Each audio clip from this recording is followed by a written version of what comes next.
મારા ધામમાં છે ને મારો ભગવાન તો સાક્ષાત છે, પણ હનુમાનજી આવે છે. તમને ભલે ના દેખાય, પણ રામ નામ જો ચાલતું હોય ને તે હનુમાનજી ગમે તે રૂપમાં આવી અને રામ નામનો આનંદ લેવા આવે કે મારા પ્રભુ શ્રી નામનું નામ ક્યાં લેવા આવી છે. ભલે રામ રામ. તો વિચારો, એવા હનુમાનજીની કૃપા થઈ જાય તમારી પર રામનું નામ લેવાથી. રામનું નામ લેવાથી સીતાજીની કૃપા થઈ જાય. સીતા એટલે કોણ? લક્ષ્મી, સાક્ષાત લક્ષ્મીનું અવતાર એટલે સીતાજી કહેવાય.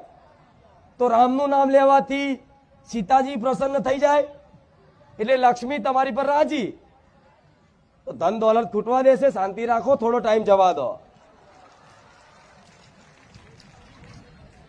જોડે લક્ષ્મણજી રાજી થઈ જાય. થઈ જાય ને?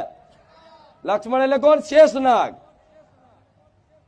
એ શેષનાગ એવા છે કે જે તમારી જોડે કદાચ ખોટું કરવા આવે ને તો રામ પેલા એ બોણ ચડાવી દે. હા, શું ખોટું?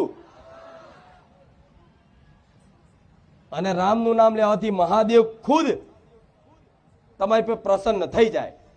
મહાદેવ પ્રસન્ન થઈ જાય તો પાર્વતી સ્વરૂપ આદ્ય શક્તિ દરેક પ્રસન્ન થાય કે નહીં? એમના પતિ જેમાં રાજી હોય એમાં પત્ની એમ જ રાજી હોય, સહમત હોય. હા પ્રભુ, તમે જેમ કહો છો એમ. તો મહાદેવ કોનું નામ જપ કરે છે? શ્રી રામનું.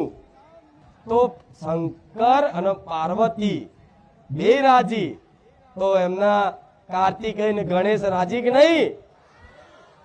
આ શું ખોટું? તો ગણેશજી રાજી થઈ જાય તો ગણેશજી શું કહેવાય? વિઘ્નહર્તા. તમારા જીવનમાંથી ધીરે ધીરે વિઘ્નો જતા રહે. રહસ્ય છે પટેલ સમજતો. અને ગણપતિ જોડે રિદ્ધિ સિદ્ધિ નહીં આવે. ગણપતિ બુદ્ધિ ના દાતા કહેવાય. બુદ્ધિ નહીં આવે હારી.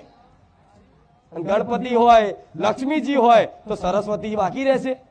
એ જોડકા છે.